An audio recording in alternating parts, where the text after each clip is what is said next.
Tahun 2025, ingat masalah perdagangan dengan Tiongkok? Nah itu, meledak. Presiden Trump, dengan cara yang tidak mengejutkan siapapun, menetapkan tarif besar-besaran untuk barang-barang dari Tiongkok. Kita bicara tentang 245% untuk barang-barang seperti mobil listrik dan chip komputer.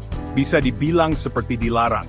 Tiongkok, dengan cara yang mengejutkan semua orang yang tidak memperhatikan selama 20 tahun terakhir, membalas dengan sangat keras.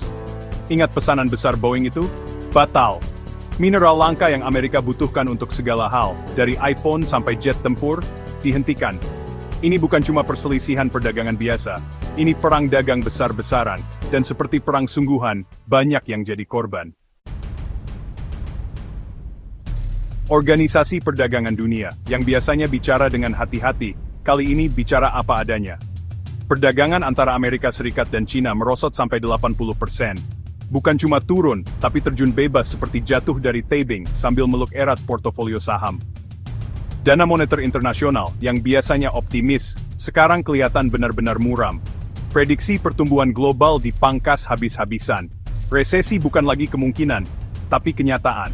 Seluruh dunia menyaksikan, dan mereka khawatir. Ini bukan cuma dua negara besar yang lagi bertengkar. Semua orang kena dampaknya.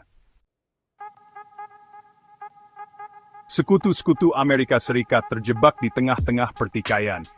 Kanada yang kembali terkena tarif impor aluminium dan baja, membalas dengan tarif mereka sendiri, menyebabkan antrian panjang di perbatasan, dan membuat harga sirup maple melonjak. Eropa yang sudah menghadapi masalahnya sendiri, menyaksikan dengan kecewa ketika Amerika Serikat semakin condong ke arah proteksionisme. Kepercayaan yang telah menyatukan aliansi Barat selama beberapa dekade, runtuh lebih cepat daripada istana pasir yang diterjang badai. Reaksi di dalam negeri cepat dan keras. Elon Musk, yang tidak pernah menghindar dari perdebatan di Twitter, secara terbuka mengkritik kebijakan tarif tersebut, memperingatkan bahwa tarif itu akan melumpuhkan inovasi Amerika, dan membuat harga saham Tesla anjlok. Lebih dari 200 universitas, dipimpin oleh Harvard, menuntut Gedung Putih atas pembatasan baru yang bermotif politik terhadap dana hibah penelitian federal. Sepertinya, bahkan universitas-universitas ternama di Amerika pun tidak luput dari dampak perang dagang ini. Bank Sentral Amerika, yang bertugas menjaga ekonomi Amerika tetap stabil, mulai khawatir. Kepala Bank Sentral, Jerome Powell, memberi peringatan bahwa tarif impor sebenarnya seperti pajak yang besar bagi rakyat Amerika. Harga barang naik, ekonomi melambat seperti krisis ekonomi tahun 1970-an dulu. Wall Street, tempat orang biasanya berani mengambil risiko, mulai merasa cemas. Pasar saham, yang selama ini berjaya karena uang mudah dan teknologi, mulai terskeptis. Dampaknya mulai terasa bagi orang Amerika biasa. Masih ingat rak-rak kosong di awal pandemi? Rak kosong itu kembali lagi, kali ini karena rantai pasokan yang terganggu dan harga-harga yang melonjak naik. Para petani, terutama di Midwest, menanggung beban dari tarif balasan Tiongkok.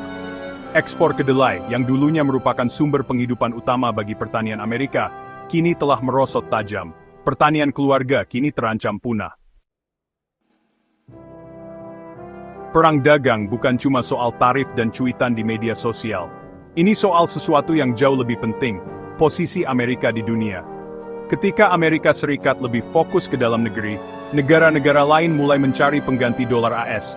Tiongkok, Rusia, dan negara-negara lainnya semakin sering menggunakan mata uang mereka sendiri untuk jual beli dan investasi.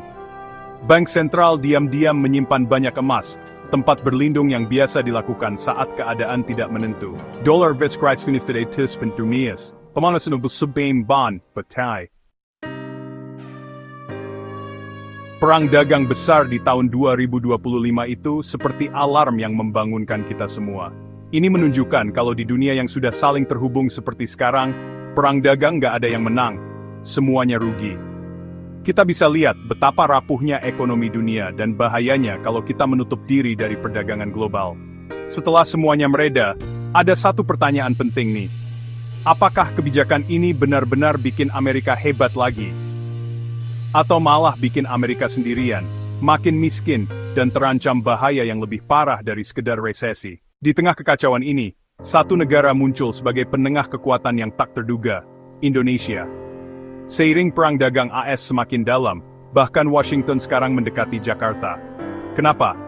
Karena Indonesia berada di jantung Indo-Pasifik, memiliki cadangan mineral penting yang sangat besar, memimpin salah satu ekonomi digital terbesar di Asia, dan merupakan negara demokrasi terbesar keempat di dunia. AS dan Tiongkok sama-sama menginginkan hubungan yang lebih erat. Tapi begini, Indonesia tidak boleh memihak. Indonesia harus memainkan kedua sisi secara strategis. Jadi apa yang harus Indonesia lakukan? Negosiasikan kesepakatan dagang dengan syarat yang netral dan saling menguntungkan. Tuntut transfer teknologi, bukan hanya modal. Dorong kemitraan untuk pemrosesan mineral langka dan manufaktur kendaraan listrik. Hindari menjadi tempat pembuangan stok berlebih AS atau ekspor ulang Tiongkok. Dan perkuat aliansi regional ASEAN, BRICS Plus, sambil tetap tidak memihak. Inilah momen Indonesia, bukan untuk memilih pihak, tetapi untuk memilih dirinya sendiri. Jika Indonesia memainkan ini dengan benar, Indonesia bisa menjadi pusat rantai pasokan global utama berikutnya, penengah antara timur dan barat, dan penghubung ekonomi netral di dunia yang terpecah belah. Kita mulai dengan tarif, tapi kita akhiri dengan sebuah kebenaran. Satu orang bisa memicu krisis. Tapi negara-negara yang cerdas akan mengubah krisis itu menjadi peluang. Elon Musk sedang memberontak, Harvard sedang melawan, The Fed sedang memperingatkan, Tiongkok sedang membalas, dolar sedang berguncang, Indonesia sedang bangkit. Dunia tidak hanya menyaksikan perang dagang, dunia sedang menyaksikan perubahan kekuatan. Dan pemain paling cerdas, mereka tidak panik, mereka sedang memposisikan diri. Ini bukanlah tentang hidup, ini tentang kepemimpinan.